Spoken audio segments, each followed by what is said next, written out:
От сега те питам да слагам ли червена точка или не? Не? Не. Ти луда ли си? Аз ако не сложа червена точка, значи ме глобат от сем. А че да нямаш едра шарка. За коти. Няма нужда. Аз съм жена с мярка, ще се съобразявам. От този вечер нататък съм решила да съм свясна. Добре. Знаеш ли колко съм висок аз? Малко си ми дзек спрямо мен. Джиджек. Това джудже ли означава? Джиджек. Жуже. Жуже. Хубавичка съм се днеска, съм се барнала. Да? С тия чорапи особено. И с тази пеперутка. Пеперутка? Видя ли ме? Видяхте, жестоко. Макар, че не съм свикнала да гледам на главата си, ама... Добре, кажи сега защо си свясна жена. Значи аз съм да се представя, нали, защото Знаем съм всички, решила ти си да съм гутото, свестна. да. Гуто, което се изкарва при храната с разтворни крака, но не е вилончело. Не. Не е така. И сега почвам. Давай. 1, 2, Да. 3, 4, 5, Да. 6, 7, 8, 9, 10, 11, 12 пъти за една абитуренска вечер. Така. Мали. Парцал съм. Казвам, че Изморена ли си? парцал съм. Парцал съм. Изморена си, те сеща. Ма абитуренти ли? Не, аз сетих се за моя абитуренски бал, защото наш по-хубавичко беше голям купон, че си направихме накрая се окъпахме в езерото в Дружба. Да. И се съблякахме са голи един абитурент, нали, там са ученик от нашия випуск, пръфете и на газа с крака на газ във водата. И склада на гази друг. Завис, Добре, окей, и какво? ако е той. Да. И? Те паси ще прислушам.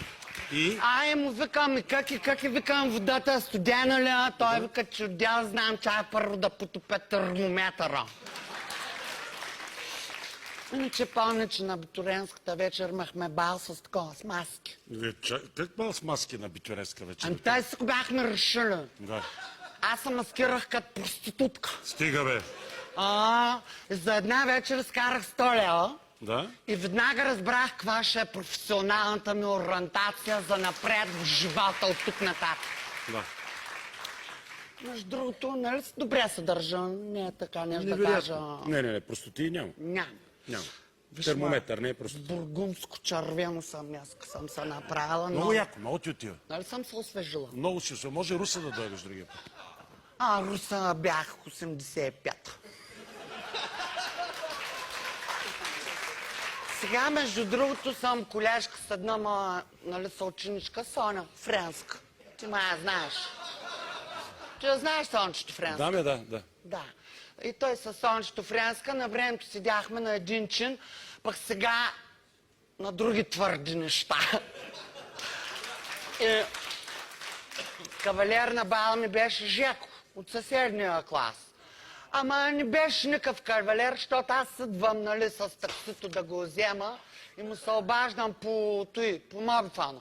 И му викам, Жеко, след си дай на таксито 5 лева, че нямам, бе. Той вика, плати му в секс, като се качиш при мен, ще го върна.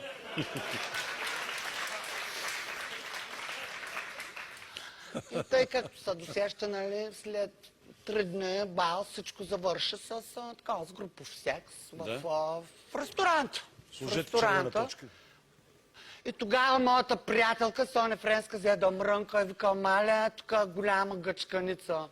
Вика ми, викам, а вчера в дискотеката, що също това нещо го наричаше атмосфера. Била е атмосфера.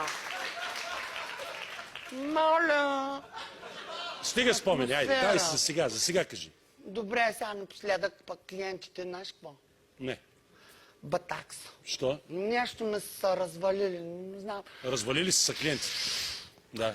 Наскоро бях с един за цяла нощ, може да си представиш, и за съжаление, какво ли не направих, той така и не успя да го вдигне. А без други думи казано, нали съм свестен да го кажа с други думи, Да, кажи. кънчето му Да. се оказа мека мъра. Да. Мека мъра така. И? И накрая ми писна, му викам, ма се досах, направо побеснях, бясна стана, Да? ти казвам, му викам, айде, Гълъбин Боевски, от тука бе! И той вика, в какъв смисъл Гълъбин Боевски? Викам, фащай куфарите и изчезвай! Дармадан, между другото, знаете ли какво е пишало на куфарата на Гълъбин Боевски? Не, какво? Пишало е 9 години гаранция.